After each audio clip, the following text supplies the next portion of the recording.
What's happening, guys? Welcome back. Today's video has been highly requested. It was much more popular than I thought it was going to be, so it seems I've underestimated how many people are using the 6000 series cameras from Sony and wanting to do portrait shoots and stuff like that with it. So yesterday I asked on my community feed, I put a poll out asking which camera you guys wanted me to put side by side, and you chose the A6600, so thanks to the guys at Auckland Camera Centre for lending it to me for the day, along with the 16mm 1.4 Sigma lens. And I have here the A7R III with the 24mm 1.4 G Master. So if you're not familiar, I'm sure most of you guys are, but these are going to have about the same field of view. Because this is a crop sensor, 16mm is about the equivalent of 24mm when you're talking about field of view, what you're actually seeing in the frame. All of the photos I'm going to show you guys in this review are all just edited with my CTM Universal preset. A lot of you guys ask me and I always forget which one I actually use, but yeah, they were used with the Universal preset, which I believe is in pack 2.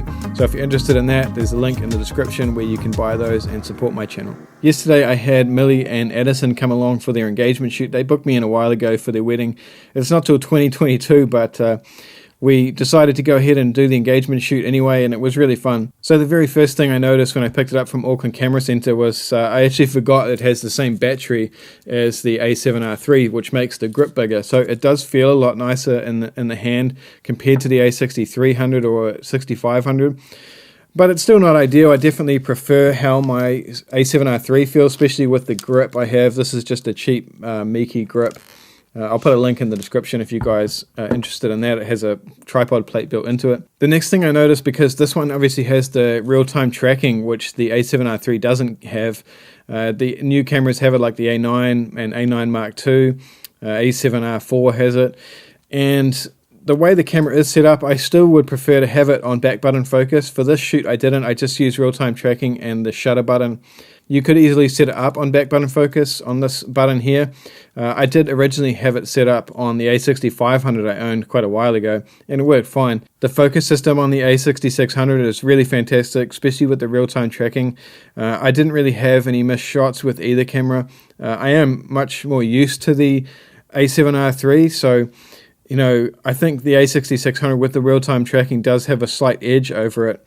You know, just because I'm so used to the R3, I know how to sort of make it work for me. So both cameras didn't really give me any missed shots. They were both fantastic. The only thing I didn't like about actually using the A6600 was it doesn't have a dial on the front. So if you're going to use manual, you kind of have to have this one here set up to shutter speed or aperture, and this top one set up to, you know, whichever one is not set up to the back one. But the problem with that is if you're on a dual strap or something, this can quite easily be changed, you know, just from hanging down on your hip accidentally. So when you go pick it up, it's going to be in a different setting, which can be a real hassle. If you're using aperture priority or something, it's not really a big deal. Where the Sony A7R IV or any other A7 cameras have a front and a rear dial, so that's not going to be a problem. This rear function dial I don't have set up to anything on my R3 because it's just too temperamental. Other things when you're talking about usability, the A6600 obviously has a much smaller viewfinder, and the rear screen is smaller and not quite as good quality. The A7R III definitely has a more accurate rear screen. I found with the 6600 the viewfinder and the rear screen were slightly different colors, and it was kind of throwing me off a bit in terms of white balance and stuff, but you know, shooting raw it didn't really matter anyway. And to be honest, comparing these two cameras isn't really fair. They're just totally different. Although they have a similar look, they're just very different price brackets. I haven't totaled it up, but I'll put the prices up here so you can see the difference between them. It'll be in New Zealand dollars. But, you know, it's a big difference when you're talking about price. So we're going to get into image quality now, but the first thing I want to touch on is I wouldn't want to shoot these two side by side because they're very different in terms of color and just how they act in terms of editing. You have to edit them differently. The white balance is different. So if my tint on the R3 was about 10, this one would be, you know, you're talking about magenta tint. This one would be about plus 10. This one would be about plus 18 to match. So they are quite different. And if you're going through a whole bunch of images like at a wedding or something, it would be a little bit of a hassle. I can make them look pretty similar, but they do even have color differences when it comes to greens and things like that. So I'm going to chuck a bunch of images up and we'll fade between them so you guys can see. So in terms of image quality, the biggest thing I noticed, like I said, was the color. And also the A6600 is a lot brighter at the same settings. So if you have a look at these images here, they were shot at exactly the same settings. I'm putting that down to the lens itself, not so much the camera, because if I put the 24mm on here, the images, you know, it's a different field of view, but the images are about the same in terms of exposure. The 24 does vignette a lot more than the 16mm, so that's probably got something to do with it, but even when you correct it, it's almost a full stop brighter with the 16mm. I don't know if that's a good thing or not, but it's just something to note. I did notice a pretty big difference in terms of depth of field. That's pretty obvious, I think. If I stop the 24mm down to about f2.8 or f3.2, it looks about the same as the 16mm at 1.4 in terms of depth of field. It's obviously the same, but it's just perceived depth of field, because I don't want to get into that whole argument. You guys, you know what I'm talking about. The full frame does offer a shallower perceived depth of field. Some of you guys asked about dynamic range and low light performance of these two cameras, and the thing that surprised me the most was probably the dynamic range.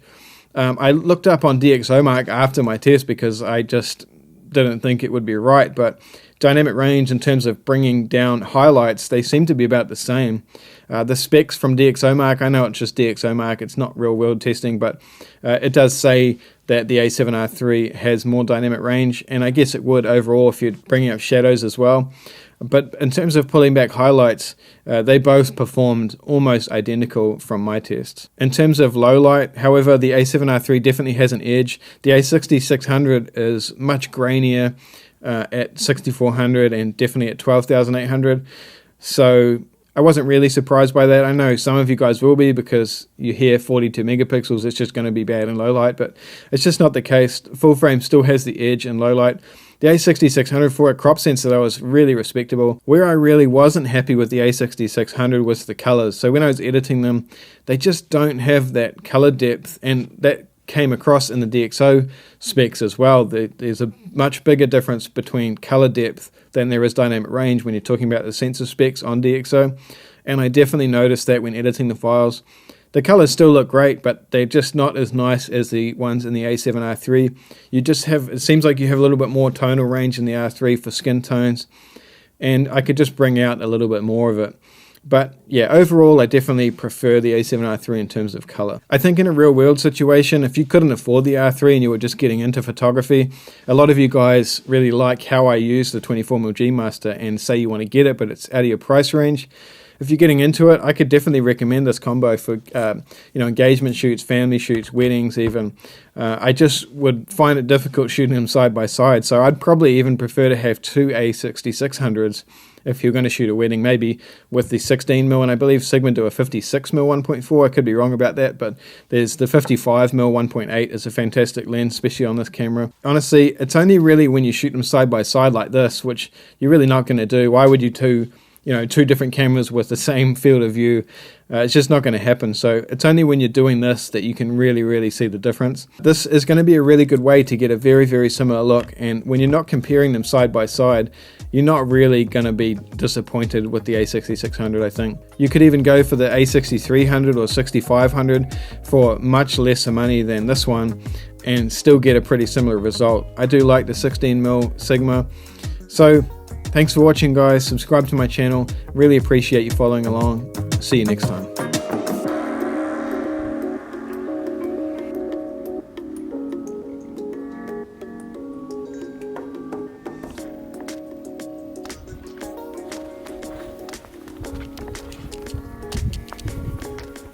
It's been a while since I've been making videos regularly, so you guys will have to forgive me because I'm not the smoothest talker.